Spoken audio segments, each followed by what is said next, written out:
The madness is upon us. This is the Suburban Ford 7 Sports Cave. What a day lies ahead. Michigan, Michigan State, it's everything everyone in this state would ever hope for in the Big Ten tournament title game. Say that 3 times fast. I am Brad Galley with a jam-packed show lying ahead of you. We will talk about the Detroit Lions, their free agency plans, what they've already done, what's up next, and to discuss that from the Detroit Free Press, Dave Burkett is here. Glad to be here again, Brad. You look good. With you. I appreciate that. That's great. You too. You too. Thanks so much. Mike Stone from 97.1 The Ticket is here as well, and it's always good to be back with you, Mike. How are you, Brad? What's happening, Dave? Doing good, Stoney. Should be a great ball game Stoney, tonight, my man. It should be. Oh, And it's a awesome. jam-packed show. We've got something for everybody today. We've got a little bit of hockey. John Butchergross from ESPN sat down with me. I'm going to have breakfast with him later in the show. We went up to Ann Arbor this week. He was in town calling a college hockey I thought game. he was coming in for breakfast. That'd be nice. Bringing donuts. Where can we get some breakfast? Can Right. someone work on that for us? I'm a donut guy. We've also got, like we said, a ton of stuff to talk about with the Lions. But the topic on everyone's mind right now is this big game, Michigan, Michigan State. Sure, tomorrow we may not care who would have won, but this is a big game for these two teams. What do you see today? Well, first of all, it's a big game. I didn't realize that if Michigan, if they win this game because of some of the things that happened, they will probably get the number one seed. Also, it would mean beating Michigan State 3 straight times in one season, which Spartans don't want to hear that.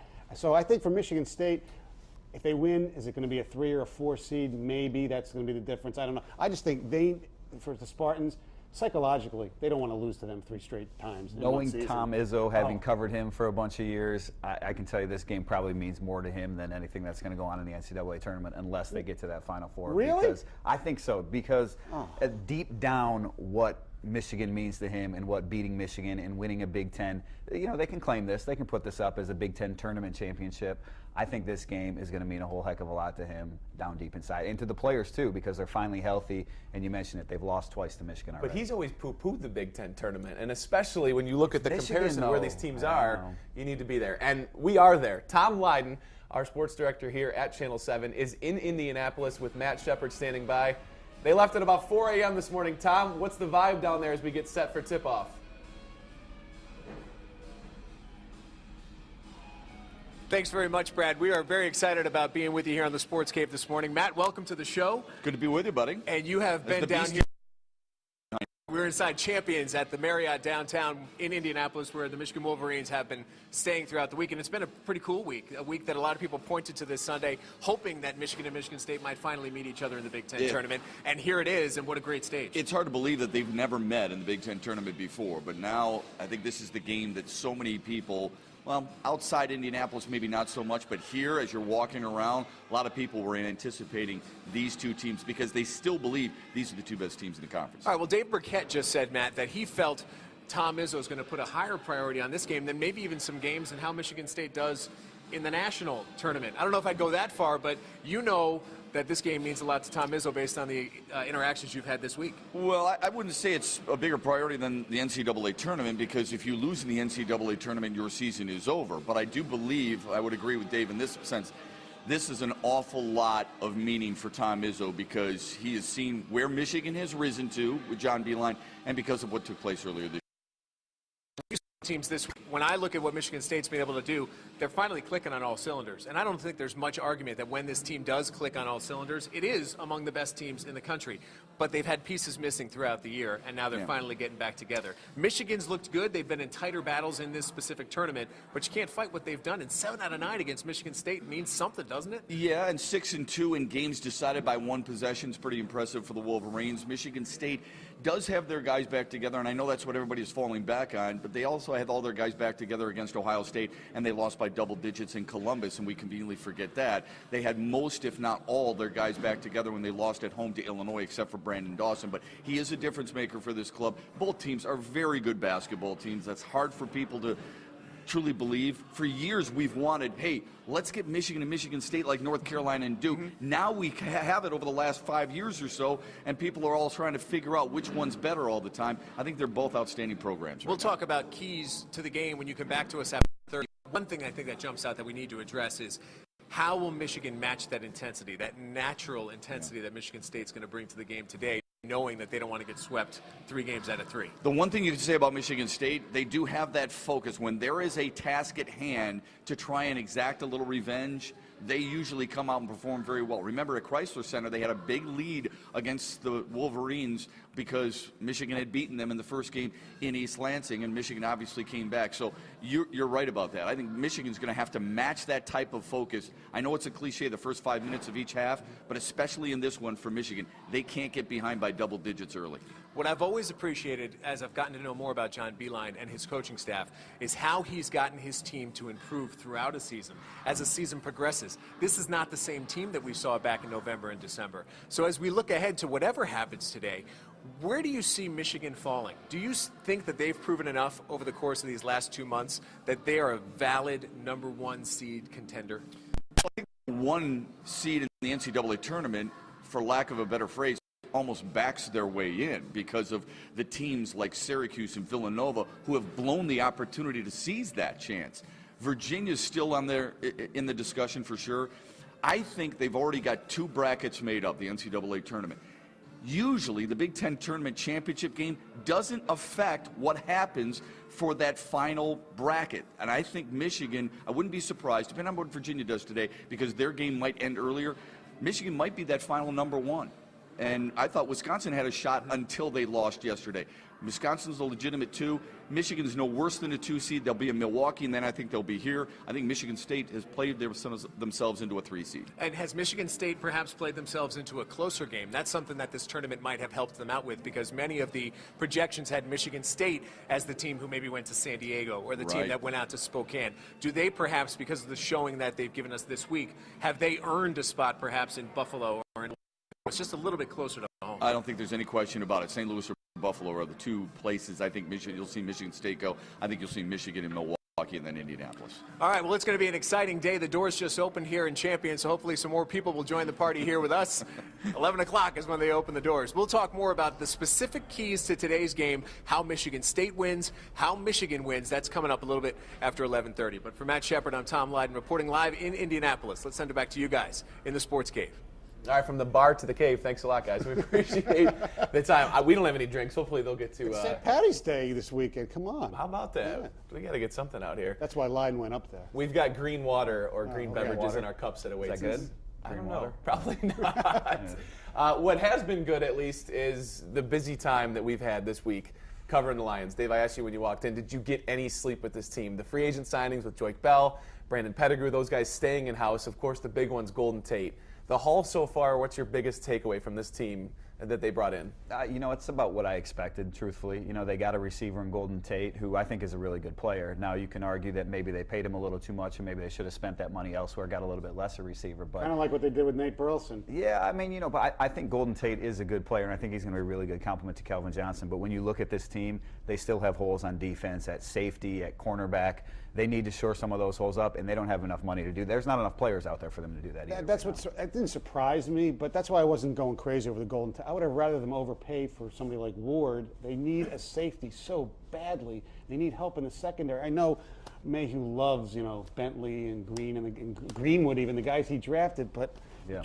I'm not convinced. I know there's a draft, but to me, if they're going to go free agency, I would have rather them spend money on the secondary. Big holes there, no doubt about it. And I'm with you. I think truthfully they did want to get in on those safeties, but the price was just too high. Jarius Byrd getting $9 million a year. That's for a safety, to pay a safety $9 million a year, that's crazy. TJ Ward, he had some ties to Denver. He was going to go back there. They were in on the Dante Whitner mix a little bit, but Cleveland was home for him. So I think once they swung and missed on a couple of those guys, they figured, let's get the best compliment for Calvin Johnson that we can, and we'll solve our defense. As long as they get defense in the draft. I know Mel Kiper said, they'll still probably take Mike Evans at 10. Please, if you think Mike Evans is the number 2 receiver, then what are you paying Golden Tate number 2 money for if he's going to be a number 3? It doesn't make any sense. No. And the big question. And what about Steve Smith? Why couldn't they get Steve Smith? I mean, he gets hurt, but injured, old, and I think at that point you look at a younger guy who can jump in as your number 3. But I thought they want to win now.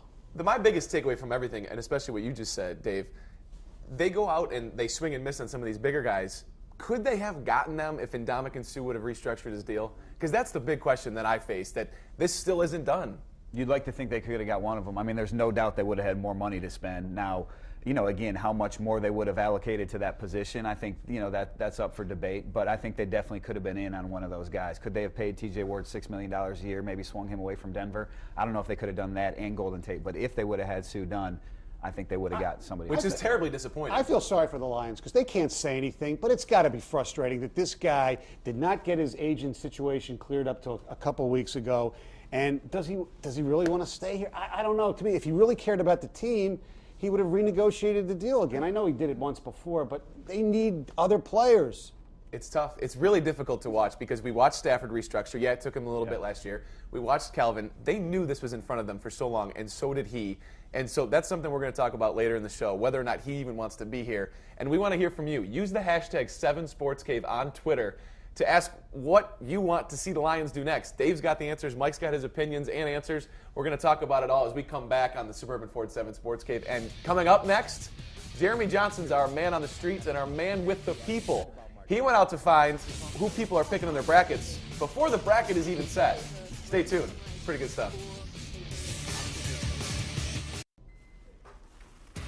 Welcome back inside the Suburban Ford 7 Sports Cave. Basketball's on our minds. Tip-off at 3:30 in Indianapolis. Tom Lydon on the scene. He'll join us again later in the show. But, of course, Lions football is always a topic of discussion here. Basically, number one in the hearts for good or for bad. And Mike Foss is our man in the control room who's got some tweets for us. And no surprise, Mike, people want to talk Lions with Dave and Mike. Yeah, guys, plenty of reaction on social media with the Lions, of course, with Dave Burkett here in studio. Let's check in with what the people are saying on social media using that hashtag 7SportsCave. Matt Krause says, trade Sue for whatever you can get. Take the cap hit this year.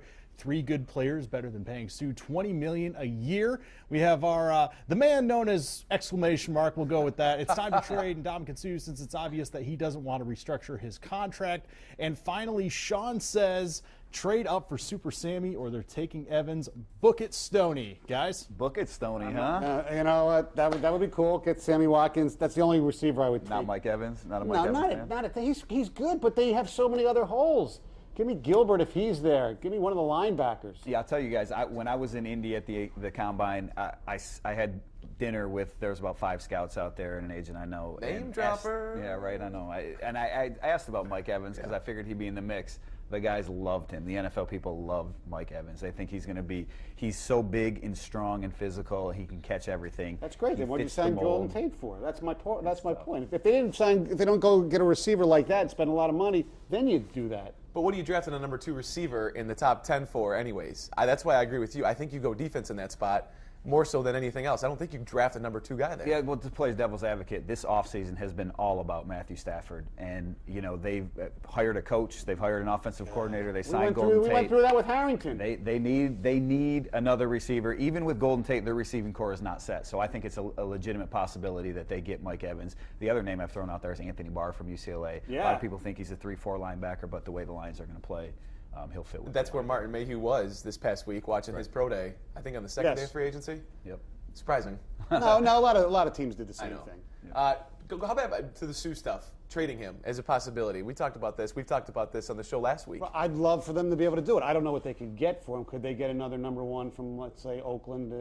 But they're so high, probably not. Who knows? Maybe somebody else down low, or even get a number 1 and at 3 and something else. Yeah, we were talking about that before the show a little bit, and I don't think it can work. I mean, it would have to be a team that has that much cap space. First of all, his salary is $12 million, or you're going to have to redo a new deal. And if Ndamukong is not going to do a new deal with the Lions, who are going to pay him plenty of money, I have a hard time seeing him getting a deal done with a team like Oakland or something like that. That $19 million cap hit, we talked about it. The Lions, they want to win now.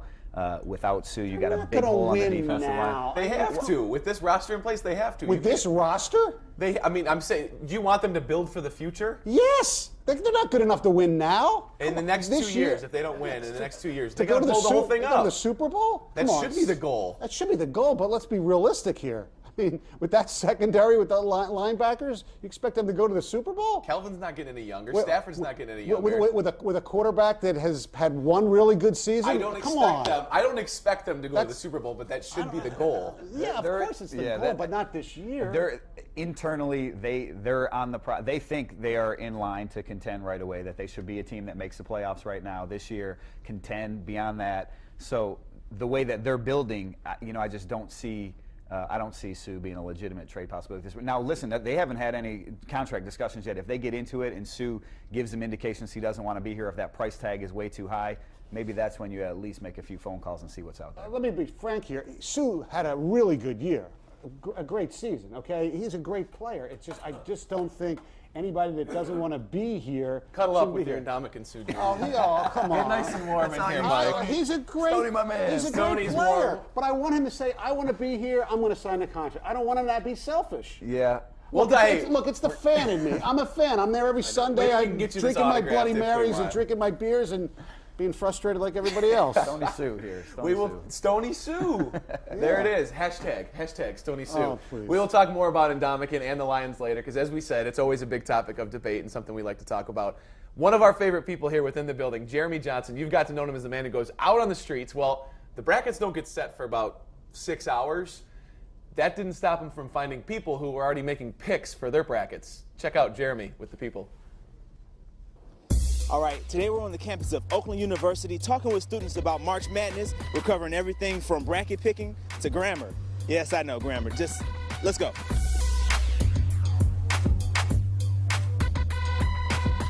We're here with Matthew. Matthew. Are you excited about March Madness? I'm super pumped for it. Oh, absolutely. Of course. Pretty excited. It's a relief from like school, papers. I'm super excited for March Madness. Favorite time of the year. In college basketball, what does a Cinderella term mean? Someone who's like Cinderella is... a Cinderella is like, oh, hold on, let me just think about that. Hold on. I have no idea. I have no idea. The Disney princess. Who like pretends like they get hurt a lot. A girl that works really hard and gets what she wants and then... Underdog, number 16 seed, going all the way. What is it called when it gets down to 18? Octopus, 8, I don't know. The excellent 8. The favorite 8.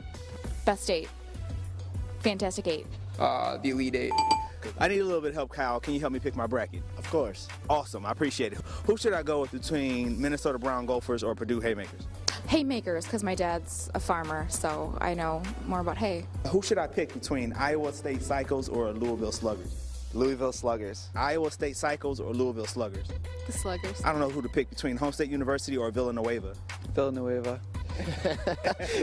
I'm going with Charlie V. Villanueva, just because the name sounds great. Doesn't it? I like that. I mean, Villanueva, like, flows off your tongue. Yeah, that sounds like a dessert. Who's better between Kansas City Seahawks or Oklahoma Raiders?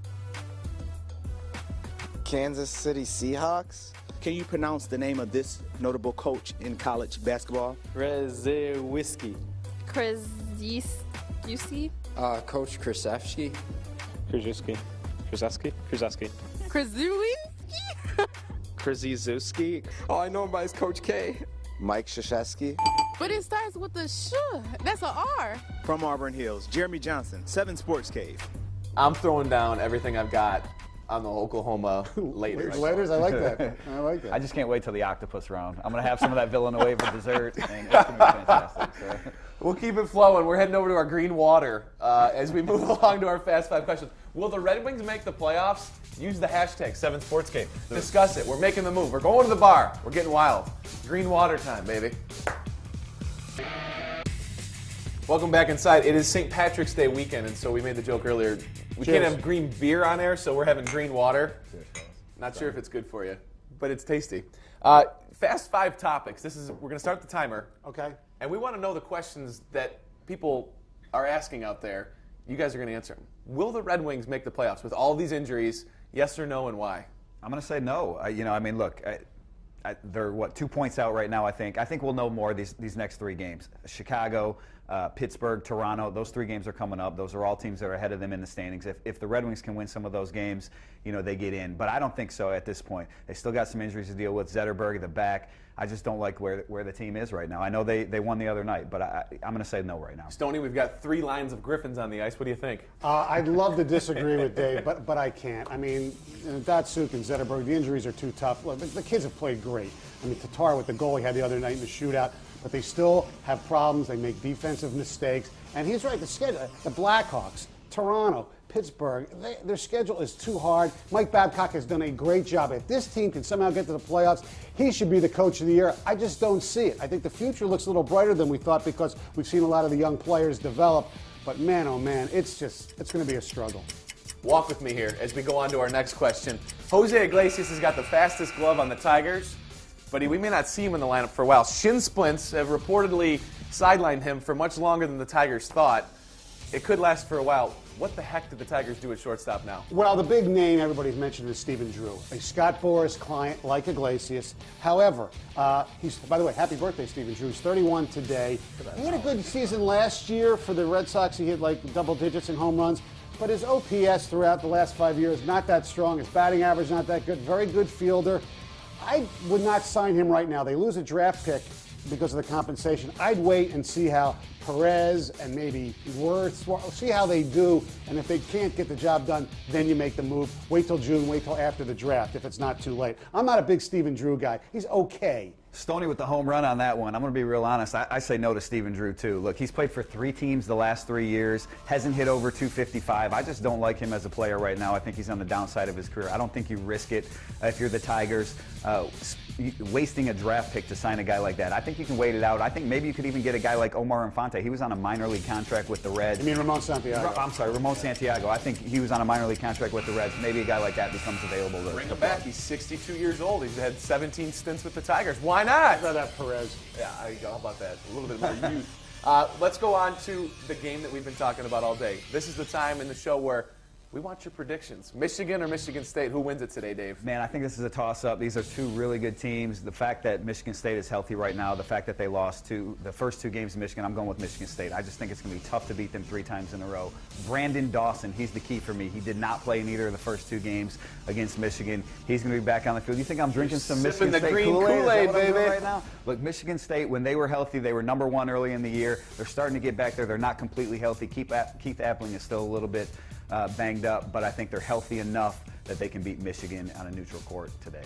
30 seconds. God, I wish I could disagree with you again. I'm going with the Spartans. Get a room, you two. It's crazy because Dawson more defensively than anything else. And also, a key to this game is how this game is officiated because Michigan doesn't foul. That's one of the smart things about them. They seem not to be able to get teams a bonus. Yesterday, Michigan State, they fouled a lot. That could be a trouble. I just think that as good as Jordan Morgan's played, if Payne can get the ball down low, and they can play intense Spartan basketball, they will win this game. Takes nothing away from Michigan. I think Michigan State needs it more.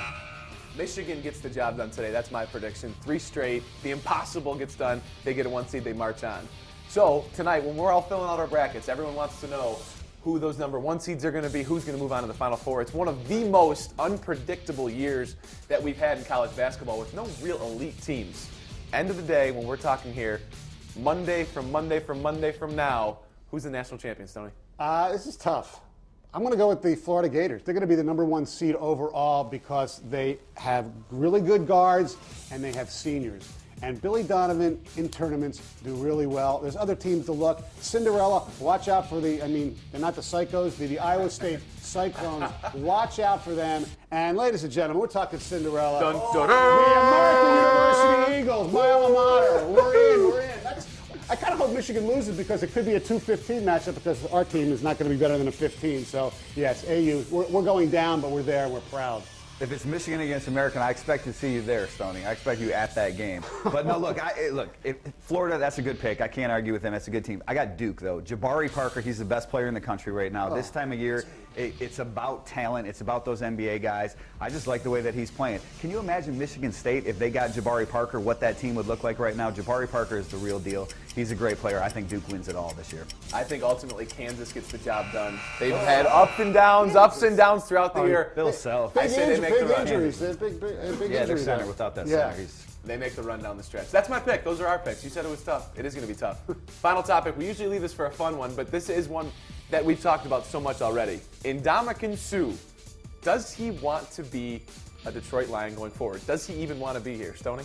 I think he wants to be here for this year and this year only, have a great year, and then get out of Dodge. I think Ndamukong Suh wants to capitalize on a media market, whether it's New York or someplace else. I think he wants to be a star. He's a great player. I don't think he really wants to be here. And if he did want to be here, he would do everything in his power to free up some money to make his team better, get better players around him. He has not shown the willingness to do that this offseason, which is very disappointing. Great player, but I think Ndamukong is going to be playing for somewhere else after this season. Is the proof in that pudding that this deal hasn't gotten done yet, Dave? Look, I wish I had an answer for whether he wants to be here or not. Everybody, myself included, parsed the tweet by his sister a couple years ago that said 2 years till freedom, thinking maybe he didn't want to be here. I don't know that. I cannot kill him for not getting a deal done. I think in the NFL, you have to use what leverage you have if you're a player. These guys have short careers. I know they make a lot of money. I know he's going to make a lot of money on his next contract, but I can't kill him. It's about getting paid in this league. He's going to get paid. I think the Lions will pay him the most amount of money. I think the deal gets done later this summer. Ooh, from his lips to our ears. I hope he stays. He's a great player. I do too. Well, you have his jersey. You were cuddling with it earlier. I remember that. We'll have to get that out there on Twitter. Take a picture of that one. It's right. Hey, coming up next, hockey fans, salivate. I got to have breakfast this past week with ESPN anchor John Butchergross in Ann Arbor. He was in town calling college hockey. We talked everything from Red Wings, Ken Holland, the plans going forward, and what's next for this game. That's ahead in the Suburban Ford 7 Sports Cave. The NHL and ESPN, not exactly two peas in a pod, but SportsCenter anchor John Butchergross has become the flag bearer for the league and for hockey at the network. If you don't play his Twitter game, Butchie Overtime Challenge, you are missing out. One of the few that don't play. Well, in town this week to call Minnesota and Michigan Friday night, we had a chance to sit down and have breakfast. This is Breakfast with Butchergross. I'm a big breakfast eater. So we gave you two. Just look at this. Bacon. Bacon on both. I'm a huge breakfast guy. I love the bacon, love the waffles, love the sausage, I love the bananas. And so this is heaven. I'm kind of old school, 3 huge meal a day guy. This eating 5 little meals a day. Not you. And look at me, I'm fine. You're a rail. You know, I'm 100. A rail? Skinny. I prefer lean. Lean? We prefer lean. Okay, cut. Ripped, old man ripped, hashtag old man ripped.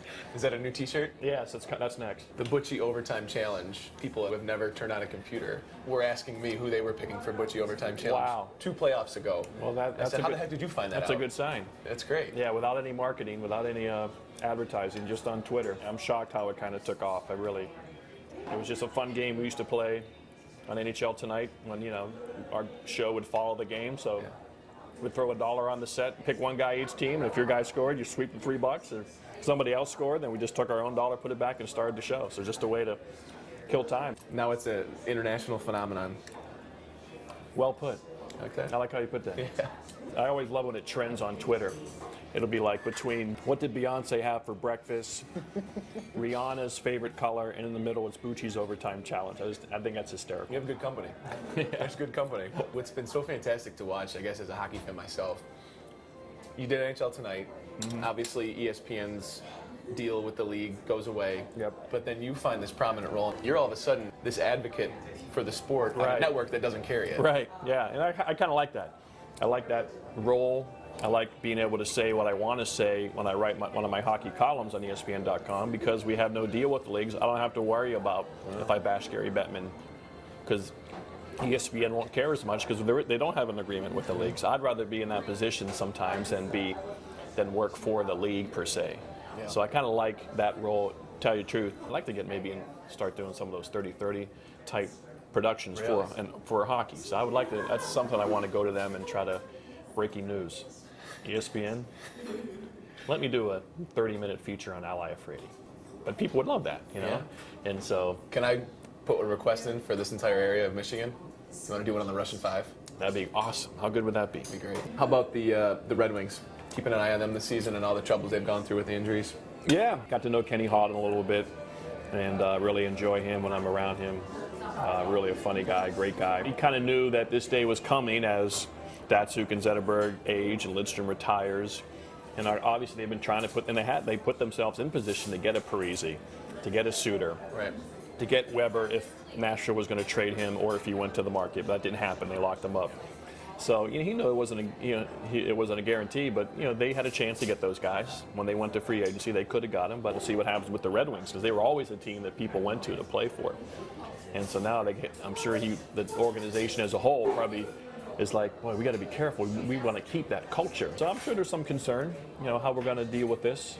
And they have a lot of good players in the AHL. They have a lot of good young players, but are they great? Are they going to be great or just going to be good? Because everybody has good players. Mm-hmm. But the idea is obviously to get those 1 or 2 great players. That's a good way to put it. There are a lot of good guys, but everyone has good guys because they're high on Tatar, Nyquist, Anderson. Yeah, and they're good. Ferraro. But are they great? Right. How's the food? Food's good. All my favorites. Is there some peanut butter on there? I think there is some peanut butter. I think he probably figured I need some more protein to get on my muscles. On your rail. On my lean frame. Lean. My swimmer's build. I'll never call someone that again. I'll Not never lean. use. Swimmer's build. We prefer swimmer's build. You know. Okay, you had to get change for your car out here earlier, and it resulted in something else? It's hard to park in Ann Arbor. Yeah. It was my first trip to Ann Arbor. I understand it's kind of hard to park. I needed some quarters, so I went and bought a Rolling Stone magazine, and here's a shirtless picture of Bieber on the front. So the woman's probably think I'm buying this Rolling Stone magazine for the shirtless picture of Bieber. I just want to see what, the new James Mercer album is, for the Broken Bells. What do they think about that? Should I buy the new Broken Bells album or not? I don't care about Bieber.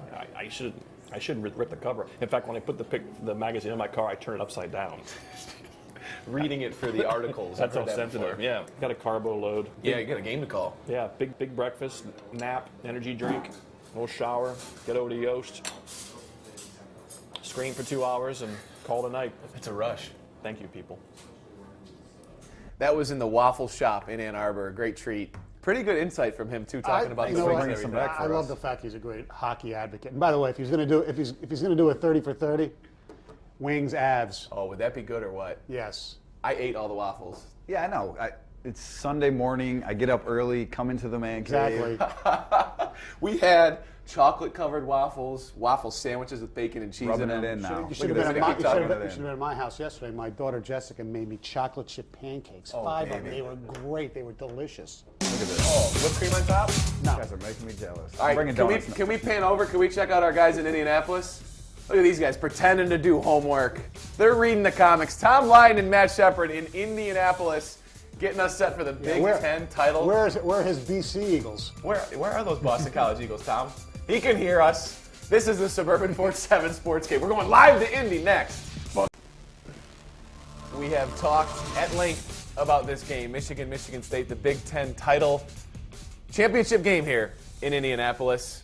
Our guys are on the ground, though. Tom Lydon is in Indianapolis with the guy who will be on the call for Michigan, Matt Shepard. Guys, what's going on? Thanks, Brad, very much. Matt Shepard and I standing by here inside Champions at the Marriott Hotel, and there's some excitement in this town. Con is also going on this weekend, so we've seen some interesting people walking around, but we promised that we'd give you some of the keys to victory, because that's the point where we've come to. And I've heard a lot of talk about the fact that, Brandon Dawson didn't play in those first 2 games. Is he that much of a key factor that he can get Michigan State over the hump? Yeah, I think so. 19 times he's had 7 rebounds or more this year. That tells you something about how effective he can be. So he's a monster on the glass, and he's a really good defender. He closes out really well, so that will be one of those keys for sure. What I've loved about watching Michigan play throughout this entire season is, early on it appeared as though opponents had figured out that if you can stop Nick Stauskas, you can stop Michigan. But the Michigan coaching staff figured out how to work around that. The rest of the guys matured, and I think that they've figured out how to win even if Nick doesn't have a big game. Can Michigan win if Nick doesn't have a big game? Well, it depends on what you consider a big game, okay? He's got 27 double-digit performances this year. He's the player of the year, so you would figure, yes. If he scores below his average, which is 17.5, do you think they can still win?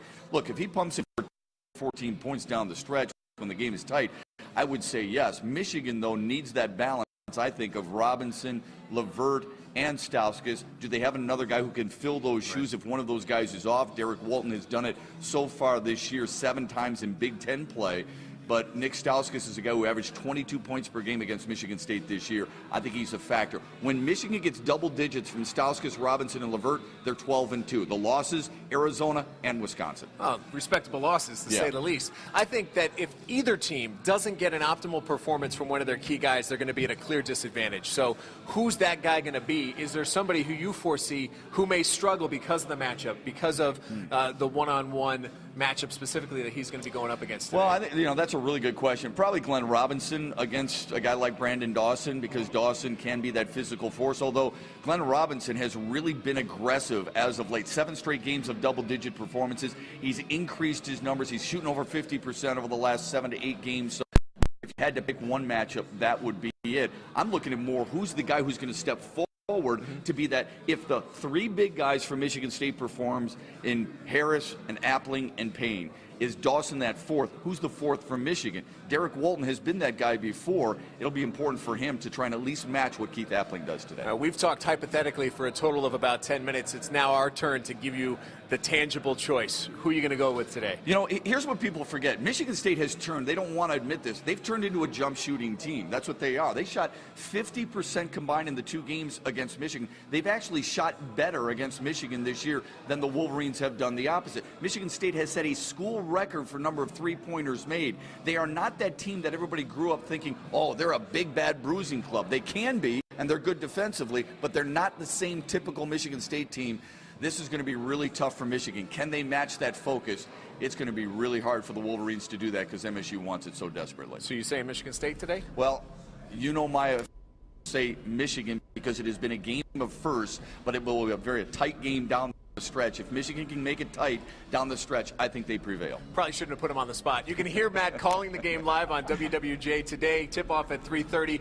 I'm going to go with the Wolverines. I think this is their year. I think they do make it 3 for 3. Either way, we're going to be covering a winning team and a losing team for you here on 7 today. Reporting live from Indianapolis with Matt Shepard, I'm Tom Lydon. Let's send it back to you guys. Thanks, fellas. Get some sleep.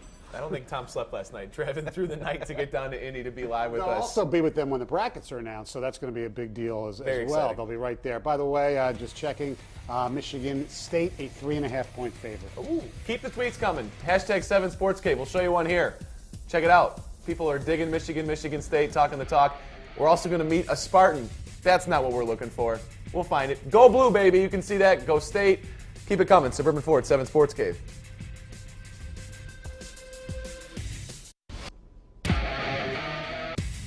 We are less than 2 months away from the NFL draft. One local hopeful visited the cave earlier this week. Michigan State offensive tackle Fo Finetti hung out with Tom Lydon to prove there's much more to Fo than a big head of hair. So the first thing that you're told about your professional aspirations, what sort of feedback did you get? Did it surprise you at all? And what were the steps you needed to take to get yourself where you wanted to be? I've been told, I definitely had, opportunities. With just going to Michigan State, they just, do a great job in exposing a lot of us. So I knew, I can definitely do it. But I knew that, it's just a long journey. So, there's a lot of steps I had to take, in training, perfecting my craft, taking, a lot of things that, coaches probably say I need to continue to work on. And like what? Let me interrupt you. What do they tell you got to be better at? I definitely need do better in being more of a knee bender. Continue to be more consistent. So that's something I really took into heart in this 2-month training process and just trying to better each thing and trying to better my chances. And guys are going to give me an opportunity. I thought we might have some fun because you're on the verge of people looking at a lot of tape. So why don't we look at some tape and let you break down a little bit of why you think you're a good candidate to play in the NFL. Sound good? Yes, sir. Let's do it. We are down in our edit bay. This is the greatest part about archiving every single game. You get to go back, and Fo picked out a couple of plays that he thought might show what he can do. And we're going to start at the Purdue game because you're a big dude, but you got to move. And you're over here on the right side as normal. And this is a screenplay. Take me through what this is. I think this plays, if I remember correctly, Brady left. And it's essentially like a trick play. But I'm starting off on the right, and I'm supposed to, make my way over to the left. When I first started going there, the linebacker bites over the top, so leaving me with kind of like nobody to block. So I just try to, Coach State and all talk about, trying to make work. So I just try to block this guy and give him a better chance and Josiah Price and gaining more yards. Now, when you go forward to the next play, you received an award for this next play, and I guess every team's got a series of awards that they hand out in the locker room when they look at game tape. But take me through this one, because you're, again, going to be on the right side here. What happens? Each week, they do weekly awards, and, going up to this game, Blake Treadwell has been, just racking up them with the Hammer Award and just, the biggest hit of the week. And I was just fortunate enough to get it this week, and I remember pulling around this, and, I just seen color and just try to, do my best and just hitting it. All right, look at it. It looks as though, honestly, at first glance, it looks as though you're taunting him a little bit. But then you're like, well, all right. I remember at this point I was asking him, I was like, hey, man, you all right? Then, he kind of looked at me and, that common sportsmanship, pick him up. And, get ready for another play. 2 plays consecutively where you're going to get from the right side to the left side. I would guess that's the type of stuff that an NFL scout is interested in seeing. Oh, God willing. So that's one thing I'm just going to continue to work on, and just, my athleticism and being able to, wherever they need me to go, just go. What's up, guys? Hey, what's going on? I like you do. You look good. You like it? Yeah, Mike, I like your hair. You look like a lady. I don't take offense. Well, we just got back from getting our perms done. I like his hair. His hair's great. Good luck to him. Great. What are you hearing about him, by the way, Dave? Whoa! What are you hearing about his chances in the draft, real quick? He's going to be most likely an undrafted free agent, priority free agent type. He's going to have to, perform well in camp in order to make a team. All right. Speaking of performing well, the sled hockey team, the United States national team, won gold yesterday. Pretty cool. If you saw it, your eyes were glued to it immediately. David Solano found a local team training nearby that does the exact same thing. This is for the love of the game. A lot of people don't even really know what sled hockey is. You say sled hockey and they have no clue. The biggest thing that they don't understand either is that it's full contact. We take hockey very, very seriously.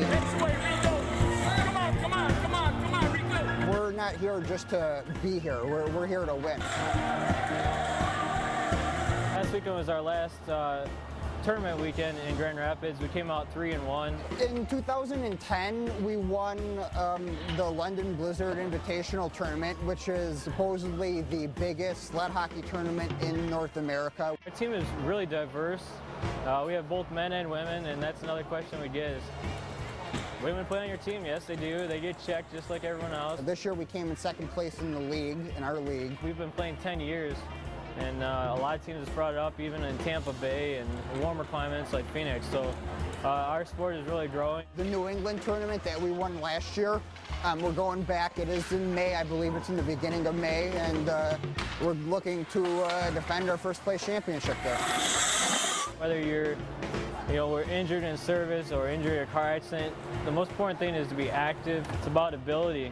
If you're really good and you're young, you come out and play. If you're older and you're good, you come out and play. We're looking to grow this game. My job is pretty much administrative and support, and that is to get this out into other communities. We'd love to have more youth teams, in fact. Try it out. You never know. Pretty cool stuff. Let's stay on the ice for another great story. Thank you, by the way, for bringing that to us, David. Our friends at State Champ Sports Network provide us with the High School Play of the Week. This week from Catholic Central's hockey state title. What a fantastic celebration, and especially for this young man. What an amazing event for Shamrocks captain Matt Soricho, paralyzed from the waist down earlier this year. There he is on the ice with his teammates. A very cool moment in a weekend and a week full of great ones. Our final thoughts next on the Suburban Ford 7 Sports Cave. This is the time in the show where we share our final thoughts. First up, Mike Stone. Thanks, Brad. It's St. Patrick's Day weekend, a time for celebration with a few green beers to wash down the corned beef and cabbage. However, here in Detroit, our professional teams have not left us with much to cheer about. The Pistons now a long shot to make the playoffs. As of now, at least they keep their draft pick, which is nice, but who knows what the future holds, their future beyond that, because Andre Drummond's like the only thing you can really be happy about. And if I were a betting man, I would not count on the Wings making the playoffs for the 22nd straight season. Let's face it, despite the excitement of some of the young players, the loss of Pavel and Z, among others, will make it next to impossible to get in. The Lions off the season thus far has not exactly caused a rush to the box office for playoff tickets. Sorry, Golden Tate, Joik Bell, Brandon Pettigrew, Darryl Tapp, a new coaching staff, and no extension for Sue does not have me doing cartwheels. The Tigers lose half of their left field platoon, and now we find out Iglesias might be out most of the season, if not all, with a shin problem. And Scherzer hasn't re-signed yet. However, all is not lost.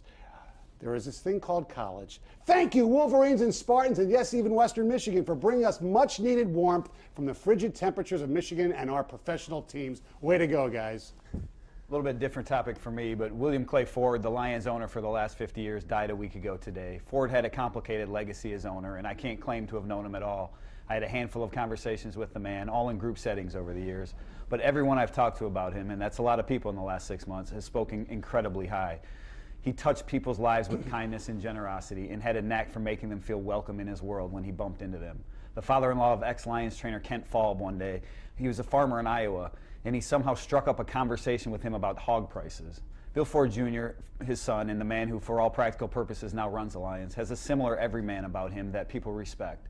Shortly after he first joined the team in official capacity, Ford organized a group trip to Cedar Point, and the son of a billionaire and auto executive was out there riding the rides with everyone else. Lions fans don't care about all this. They want wins, and I'm not sure if Bill Ford will deliver more than his dad. I do know from talking to people that he won't be as patient, and I do know by his actions this week that he'll be heavily involved. In a time of mourning for the family, he found a way to spend 20 minutes with free agent receiver Golden Tate when he came in for a visit on Wednesday. It's little gestures like that that go a long way with people and have Lions fans hoping this organization turns into a winner.